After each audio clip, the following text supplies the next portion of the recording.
Imagine walking into a city and finding no one there. No workers rushing to factories, no children in the streets, no carts, no horses, no noise.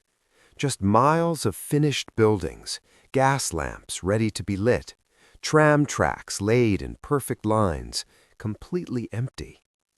In photograph after photograph from the late 1800s, that's exactly what we see.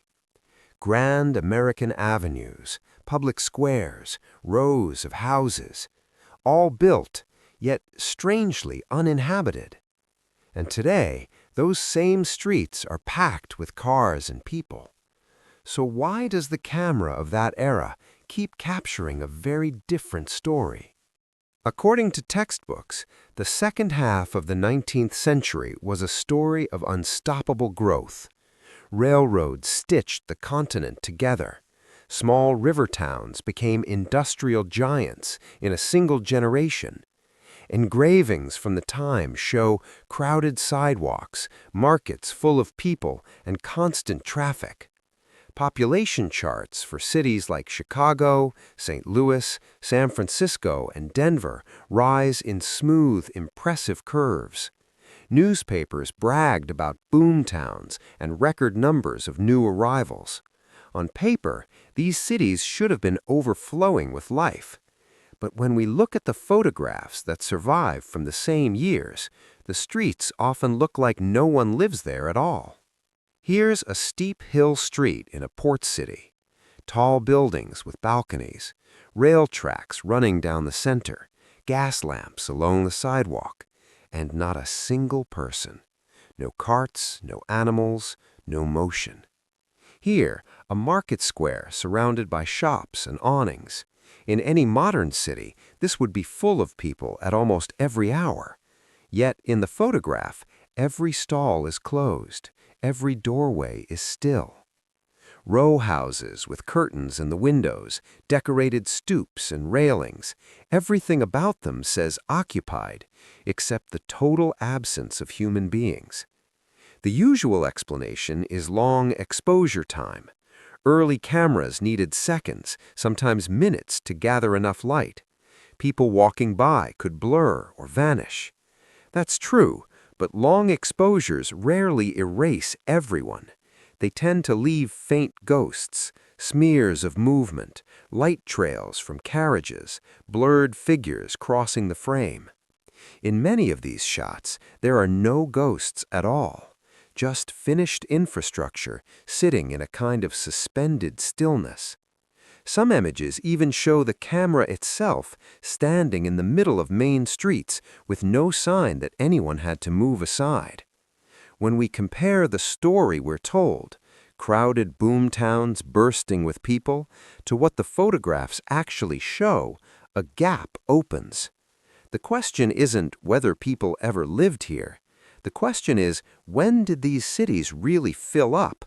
And what was happening in the years when the buildings were complete, but the streets still looked empty? At the same time these empty city photos were being taken, another story was unfolding across the United States, a story most people barely know. The story of the orphan trains.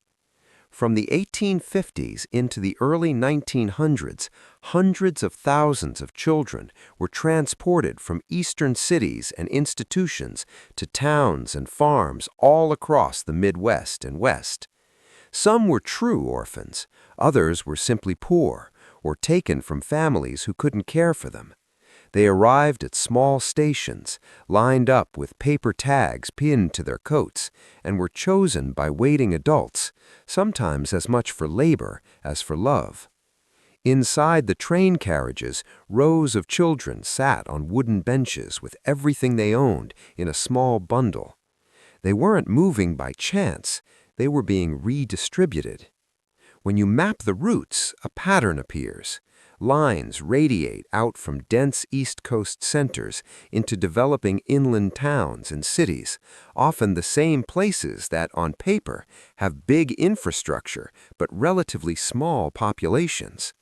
In the census books, you see it clearly.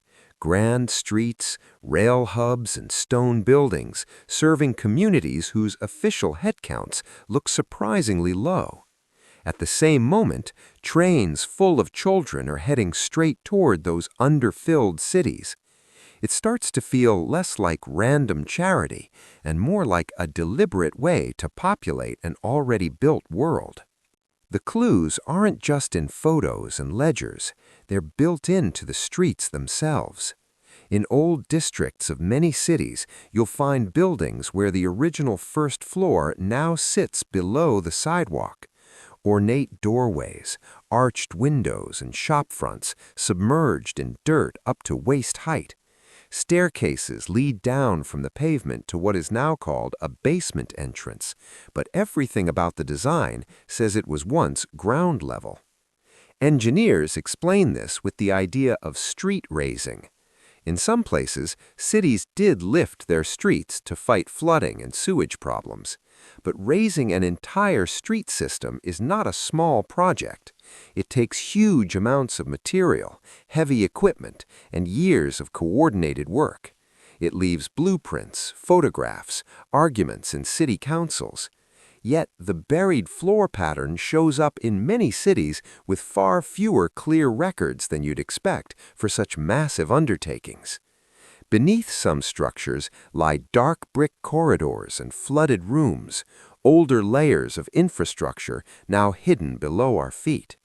When you overlay estimated original ground lines on modern facades, you can see how much of that old level has simply been covered and built over.